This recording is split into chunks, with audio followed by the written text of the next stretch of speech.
Welcome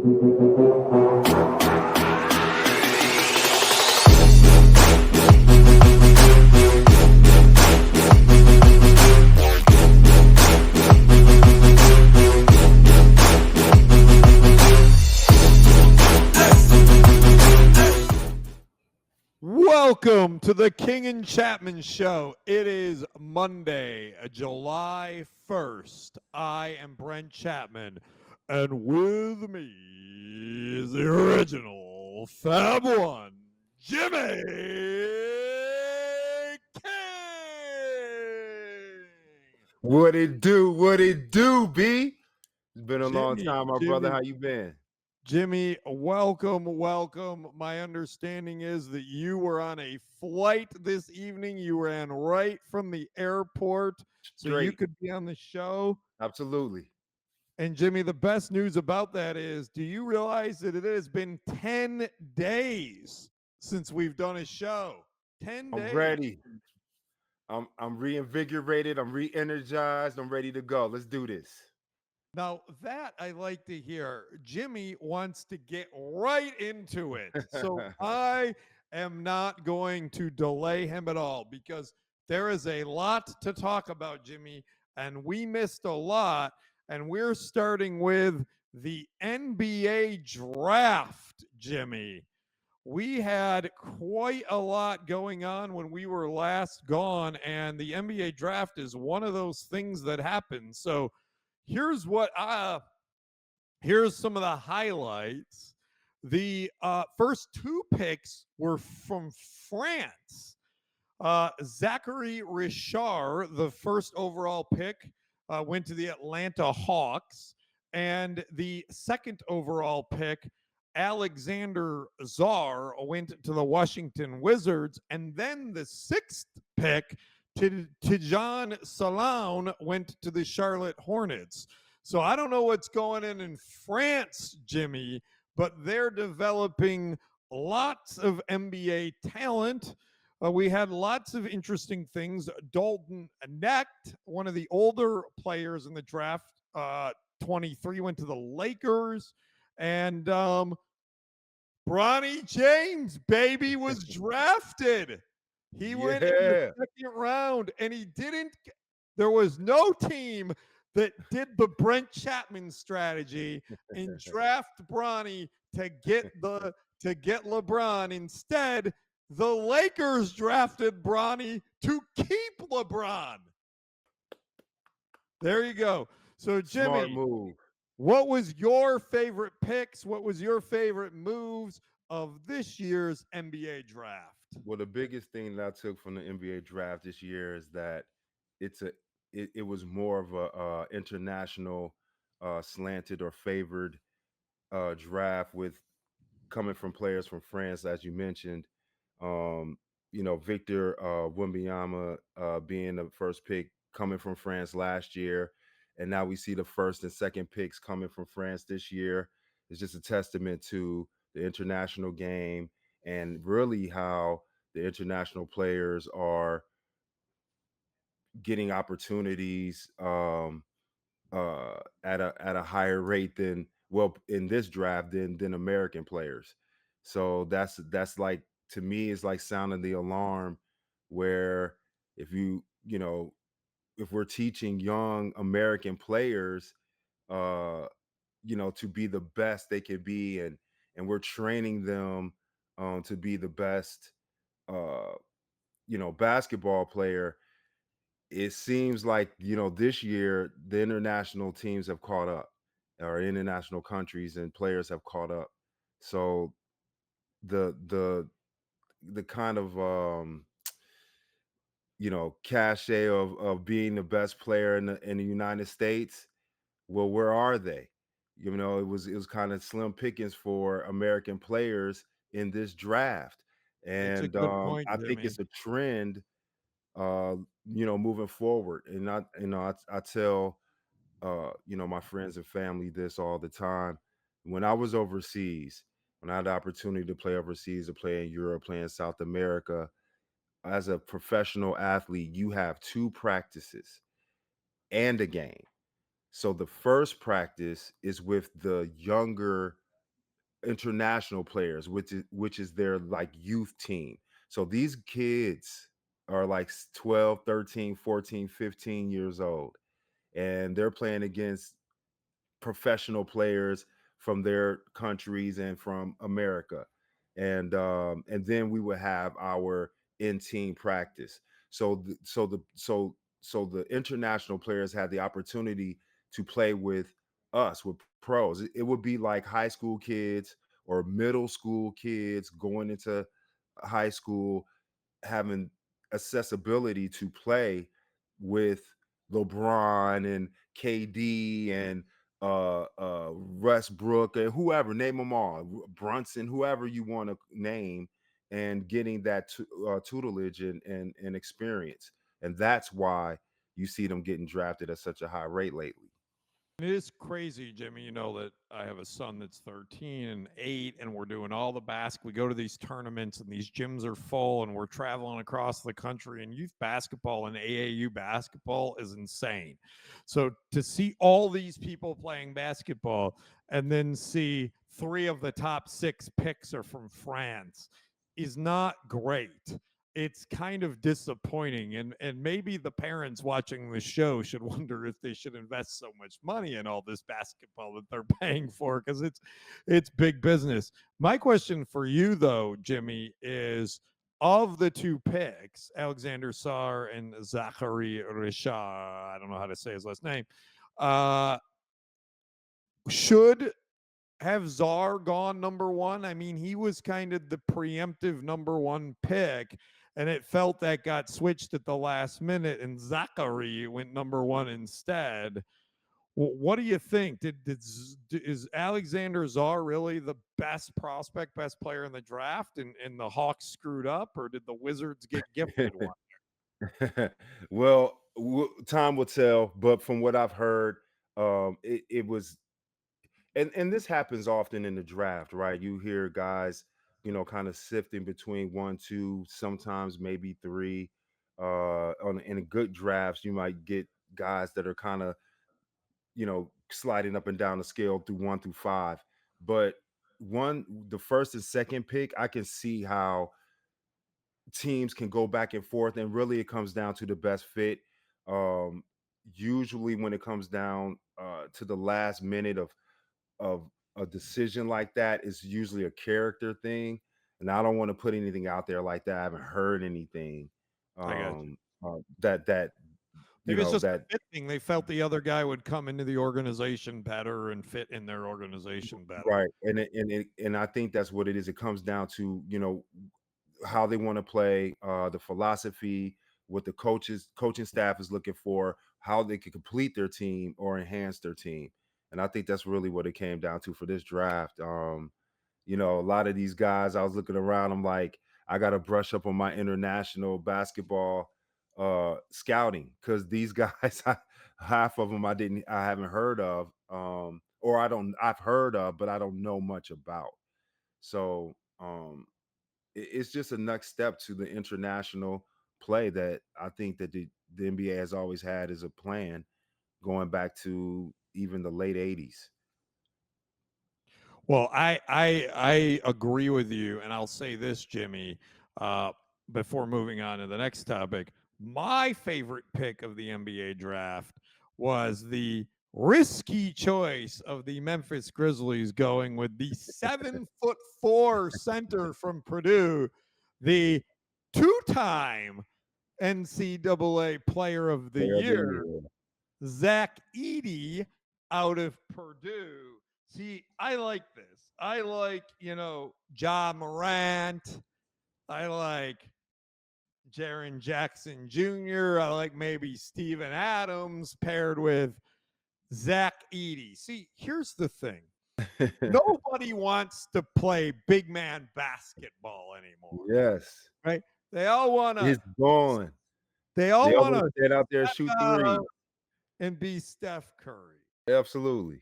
So now you've got, is Steven Adams staying on the Grizzlies? So you got Steven Adams, who's not an offensive player, and you got Zach Edey. This is going to be a pretty sort of dominant. Like this is not like Cat ain't gonna come in here, right? You go stand out there at the 3-point line, Cat. That's where Go, he wanted to go anyway.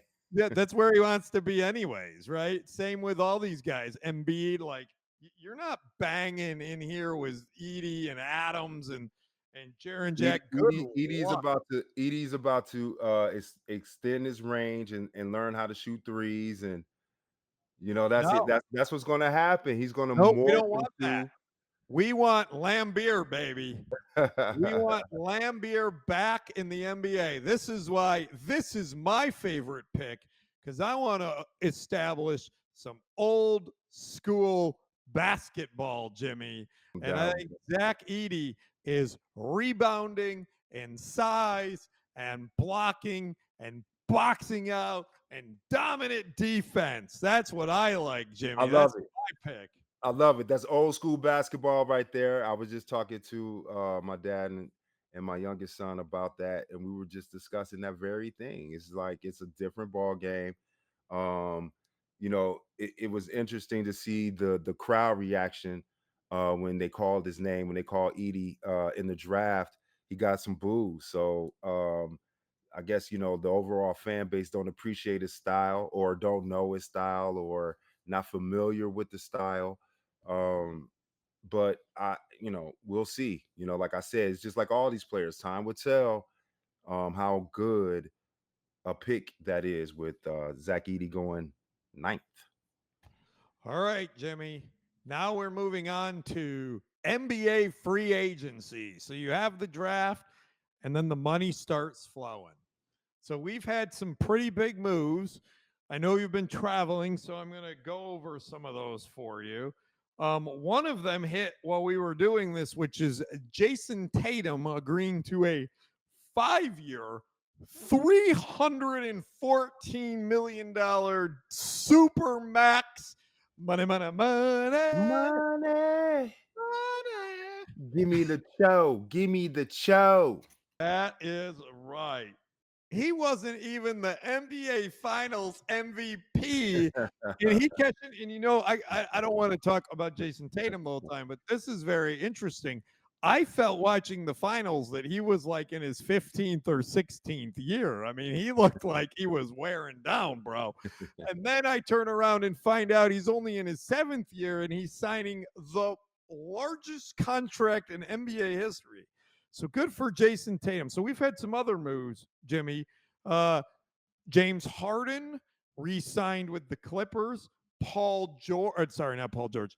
Chris Paul is going to the Spurs to play with Wembanyama. Paul George is signing with the 76ers. Tyrese Maxey signed a massive $204 million a year. So you got him, you got Paul George, you got Embiid. That's exciting. And the Knicks traded, I don't know, every first round pick for the next 20 years for Mikal Bridges so they could have like a Villanova reunion. I mean, there's a lot cheaper reunions and there's a lot better teams to have reunions It's about with. winning now. But they did that. But Jimmy, my favorite move of NBA free agency is our Dallas Mavericks going from the best duo in the NBA to the best trio in the NBA. We got Luka, we got Kyrie, and now we got Clay for All Trey. right, baby. Klay No doubt. Thompson is a Dallas Maverick. Jimmy, what's your favorite moves of the NBA free agency period? Well, you stole my thunder because I was Oh, definitely going with Clay. Clay is the move. I mean, for what he can potentially unlock for the Mavericks is even more of an open court. He can spread the floor. He doesn't command the ball a lot. He doesn't need a lot of dribbles to get his shot off. He doesn't need. He's not a ball magnet. Um, he's a good defender, which Dallas obviously needs. They were exposed throughout this playoff, particularly with Luca. So he can help maybe Do you defend, think he's slide over and declined? defend. Do you think he's declined at all? I think it's tough coming out of the injury that he had. He had an injury and then played a little while, and then kind of had another devastating Like a injury. So setback? Yeah. yeah, so it was kind of back to back for him. So it's going to take longer, and of course he's getting older, so it is a combination. I do think he has enough left in his tank for the Mavs to believe in him and sign him. I think Nico Harrison is doing a great job of making moves, putting the team together, and really addressing the issues to get the Mavericks to that next level. And I think this is a great move. It's probably one of the best moves of free agency.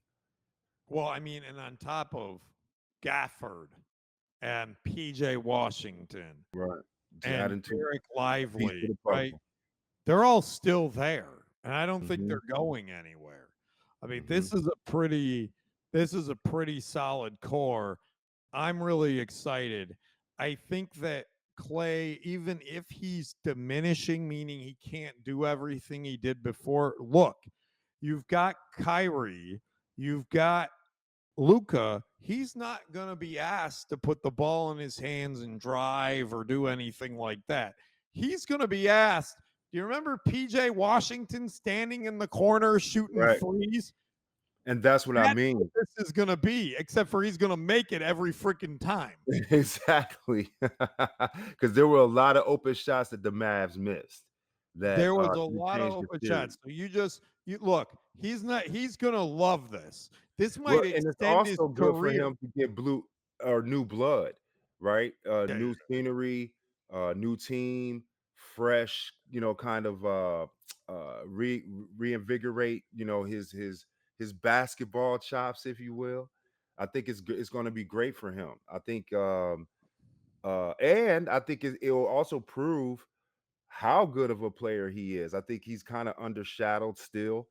Um, but his greatness will be impaired with Chef Curry, Steph Curry, and this will give him uh more of kind of a way to kind of solidify himself as one of the greatest players of all time, one of the greatest shooters of all time.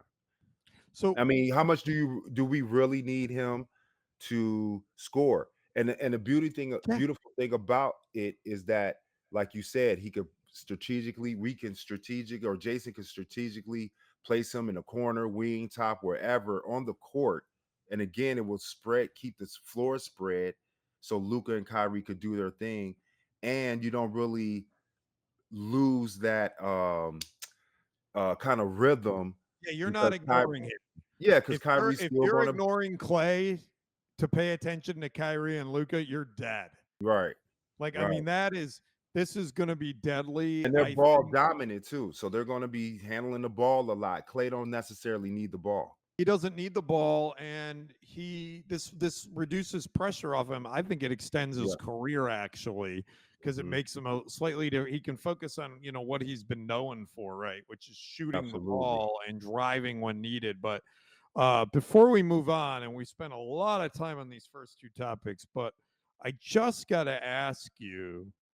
There's two other deals that I really wonder how great they were. One is Paul George to the Sixers, right?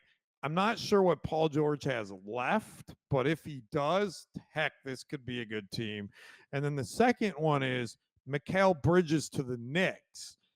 I don't know much about Mikal Bridges, but man, did they pay a lot for him. 4 or 5 first round picks.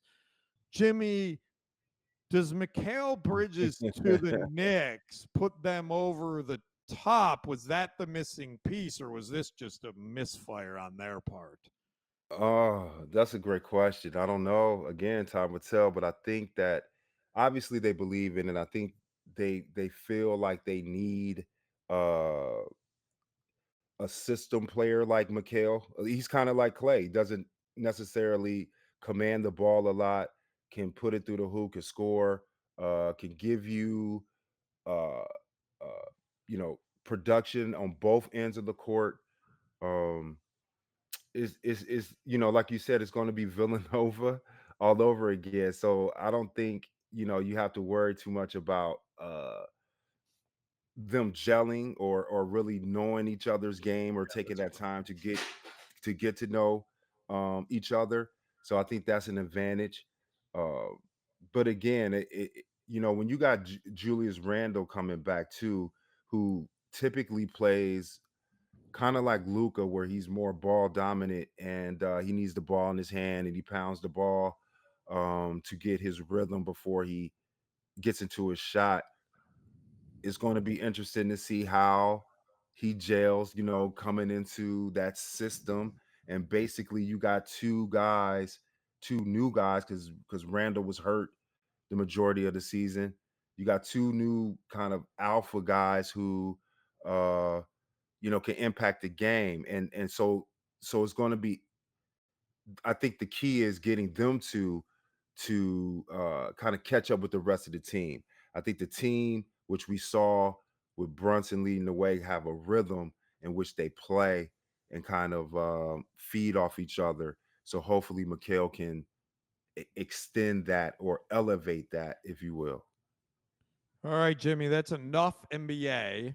We are going to move along to the Stanley Cup Finals. A lot happened since we were The last. Panthers. Well, the Panthers are champions after an exciting Stanley Cup. The Panthers got a 3-0, and then the Edmonton Oilers stormed all the way back, tying it up to go to a game 7.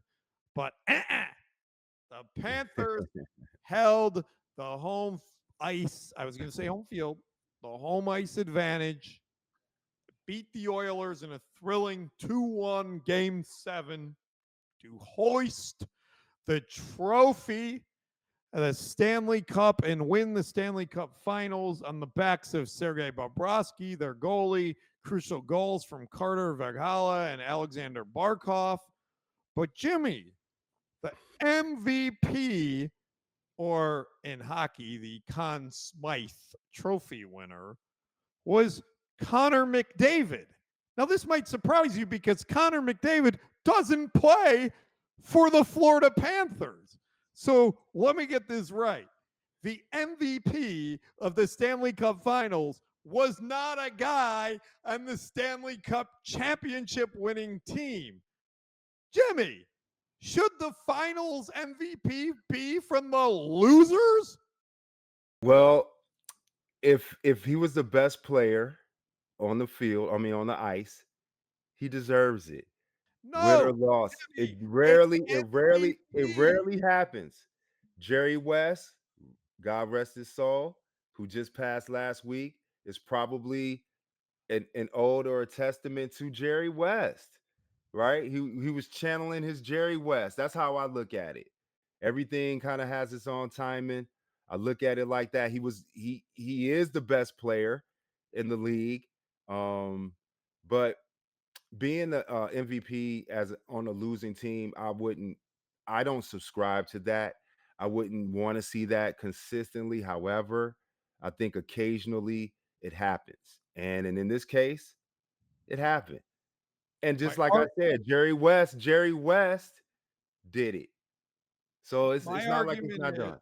my argument for it is they were down 3-0 and they roared all the way back on his back. And that's great. But they didn't win. But they didn't win. He's the MVP if Where they win. everybody gets trophies You now. can't This be is the MVP. You 2024. can't be the MVP because you almost got all the way back. I almost got the girl, Jimmy. I almost Yeah, won but the don't you get props championship. for that though? You can still No, tell the story. you're a They got the loser. championship trophy. Would you rather have the championship trophy or the MVP? You lost. You are not the MVP. The MVP should go to somebody on the team that won. The most valuable player on the team that is actually hoisting the cup. Like, I can't even imagine if I'm I sitting think in you that could be locker. Hold objective on, about it, though. hold I on. think you I could be can't even objective about it. I imagine. think occasionally it may happen, like No, it did. Like should it's not never every happen. year. Jimmy, with my new league, the Brent Chapman rules, never can an MVP be on the losers. Go to That losing is the squad. opposite of MVP. That is LVP. You did not win. They're The still, MVP although they lost, clearly should although have they been. lost. Look, the MVP of the Stanley Cup Finals should have been the man that shut down the MVP, which is the goalie, Sergei Bobrovsky. He was the MVP. Now, here's the thing. If I'm in the locker room after the game celebrating with the champagne and the beers and whatever they are doing in there, right? They're all happy. And I'm sitting around with the cup and we're all drinking out of it and we're having a great time. I don't drink alcohol anymore, so I would have water or Gatorade in my cup. But I would be drinking the Gatorade out of the cup and I'd be looking around and I'd be thinking to myself, why in the blue heck is the MVP trophy in the other locker room? That makes 0.0 sense to me. I'm done, Jimmy. That's it. So B, you mean to tell me you'll be sitting back holding up the Stanley Cup, drinking water, or Gatorade, or whatever, right? And you're gonna be thinking about the MVP trophy? No Sparkling way. champagne. The MVP, you know who the MVP is? The whole team. And like you said, Bobrovsky is probably the MVP, but they got the championship, right? That's it's the team MVP. I Who agree. cares? Who cares? Who cares? Who cares if he Who got it? cares? I don't care, but the point is the fact that they did it was silly. It was silly. You can't be the MVP if you didn't win the game. All right. If you were really that great, you should have won the You should game. have won it. You I'm should a have I'm won. a heavy subscriber to that. I agree with you 100%. All right, Jimmy. Now we're moving along to another championship. Holy moly, was this a banger! The 2024 College World Series saw the Tennessee Volunteers upset Texas A&M in a best of 3 series. Texas A&M was the number 1 team in the country, by far the favorite to win the College World Series, and even won the first game of the College World Series. It's a best of 3, by the way, Jimmy, if you didn't know.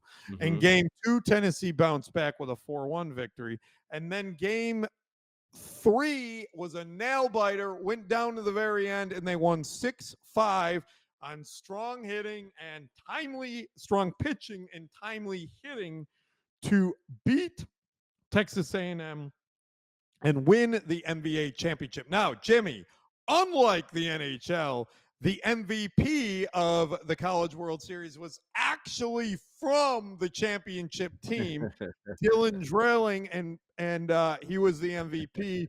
And pitcher Aaron Combs was a stud as well, overcoming the odds. Jimmy, surprise the Aggies blew the College World Series.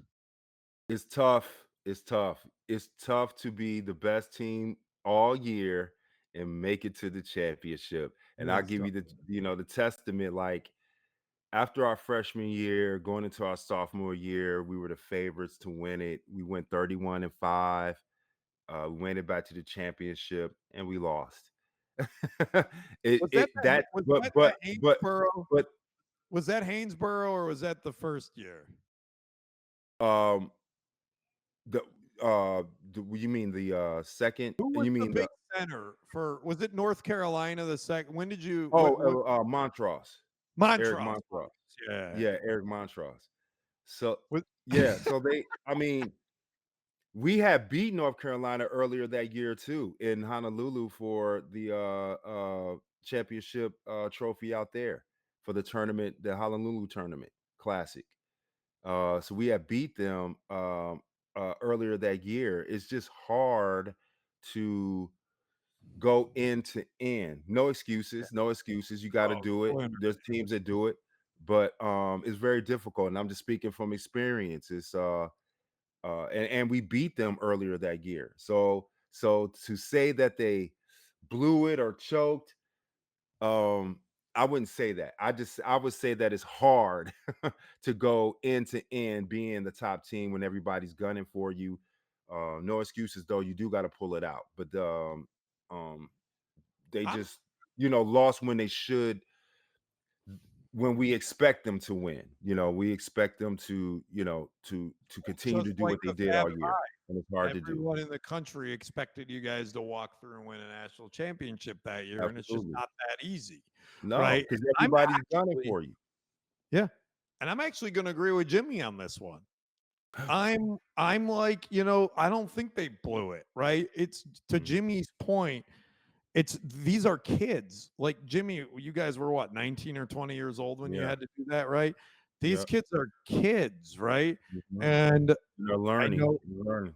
yeah, and they're learning, and it's a big deal to dominate like they did in the regular season, and they should be very proud of that, right? And then you move into they made it all the way to the finals, right? And they had a couple bad games. I don't think there's anything to be ashamed of. I don't think they blew it. No. I think what they did was incredibly impressive. Mhm. And I think hats off to them.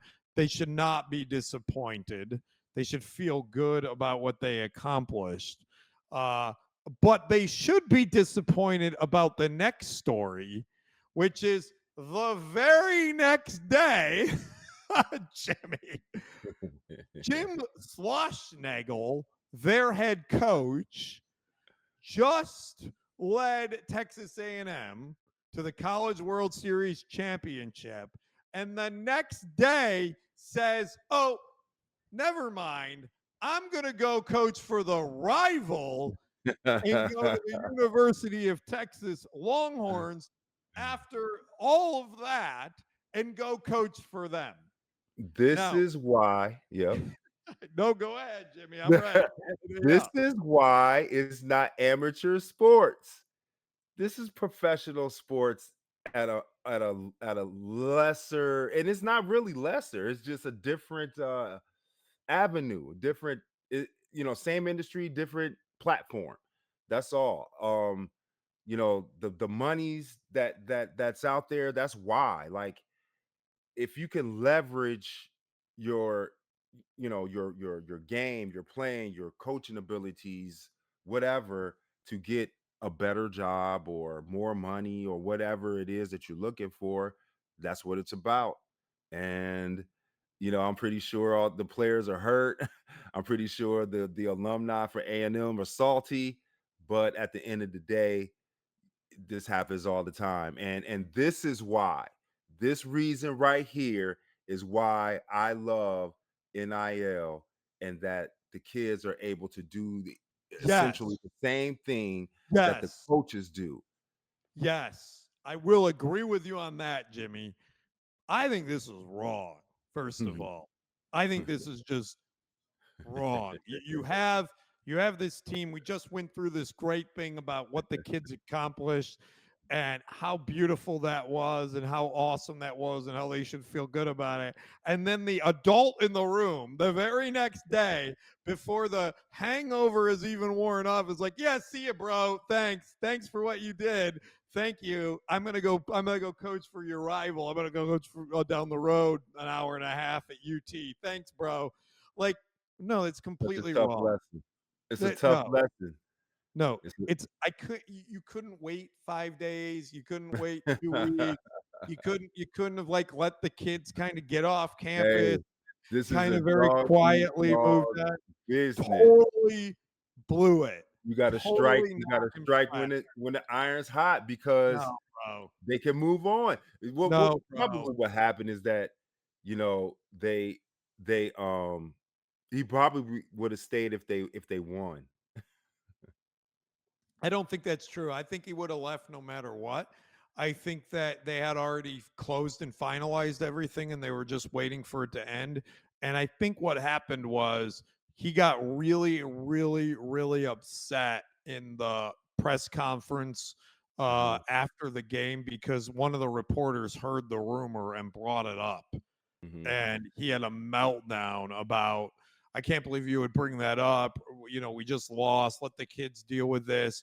You're bringing this up. I would never leave Texas A&M. And then 24 hours later leaves. That just was a bad look. He should Hmm. have just sat on it. I mean, he's Get an it. Yeah. adult. Look, there's the right way to do things. And if it doesn't work out, at least you did it the right way. I Hmm. totally disagree with how this played out. Maybe I don't know all the facts, but just the way that it looks doesn't look good. But Hmm. Jimmy, speaking of not looking good, I'm going to have some fun with this next one. We are staying on baseball. And don't show any pictures yet, Nate. Well, actually, Nate, pull up that Edwin Diaz picture. So, New York Mets closer Edwin Diaz is facing a 10-game suspension, Jimmy, after he was ejected from their 5-2 win over the Cubs for having an illegal substance on his pitching hand. He was thrown out by the crew and crew chief Vic Caprazzo before he took the mound in the bottom of the ninth inning. So he made it through the whole game. He's going into the bottom of the ninth. He's ready to end this thing. And he's got a little, he said, I touched his hand, grabbed his hand, and the substance was very sticky, discolored. It definitely wasn't rosin and sweat. We checked 1,000 of these. I know what that is. It was sticky. And so I ejected him. Now, Jimmy, all right, Nate, show those pictures, Jimmy. I'm going back. I'm going way back. You remember this one, Jimmy? Your guy, Detroit Tigers, Kenny Rogers in the World Series Game 1. What is that yellow stuff on his hand there, It's Jimmy? dirt. No, that wasn't dirt, Jimmy. That was pine tar, Jimmy, right there. Show that next picture, Nate. This is my favorite of all time, Jimmy. Now, this is a throwback to when I was a kid. This is one of the most famous ones ever. Phil Niekro, right there, is the pitcher. The refs come out to the mound. They got the ball, and there were like cuts in the ball. So they come out to the mound, and they ask him to open his pockets. See how his pockets are all open? And so when he opened his pocket, he threw the nail file, hoping they wouldn't see it. See the nail file flying? That's the blue circle is. He literally said, "You can't see this," and he tried to throw the nail file over to his coach there. And the ref saw that and they cut him. They caught him. They caught him, Jimmy. He was taking a nail file and scratching the ball in his glove. Hmm. Now that'll really help you with a knuckleball. Jimmy, what is the deal? Will these pitchers ever stop trying to cheat?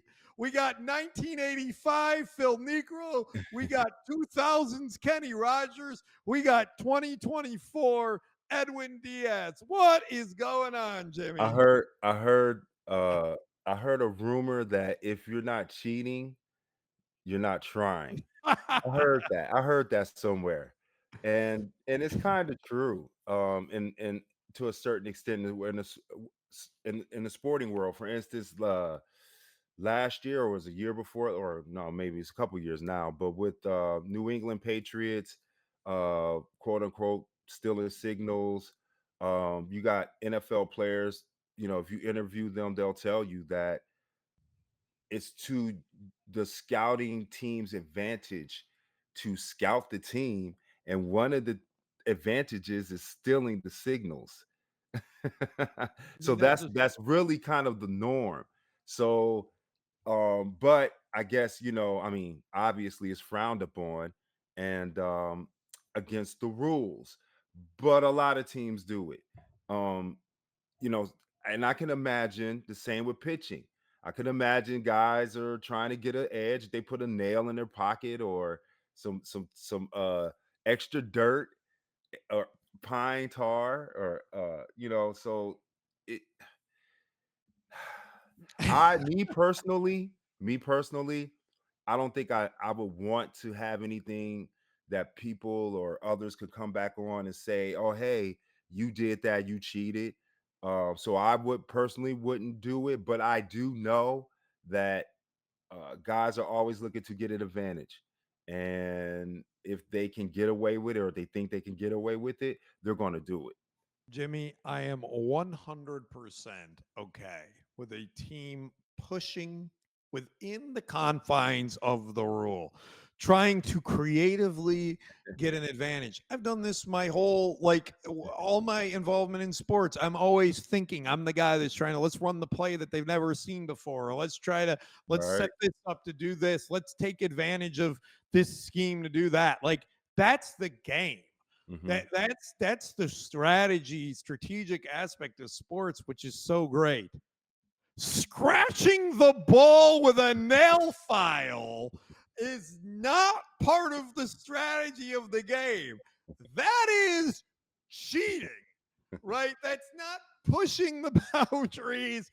That's not that is cheating. That is 12 men on the field. That is 6 men on the court. That is not within the confines of the rules. So no, I think this went too far. I think he shouldn't have done that, but I'm all for pushing the rules. So, Jimmy, we are now moving on to the last word. I will let you go first because, frankly, I haven't decided what my last word is yet.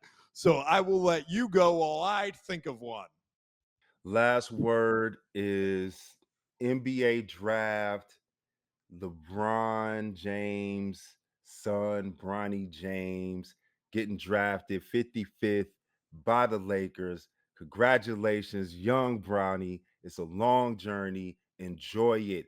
And one thing that I want to say about that too is we've seen things like this happen in other industries. We just haven't seen it to this level of it being such a great player, LeBron, and the first time a father son being on the same team.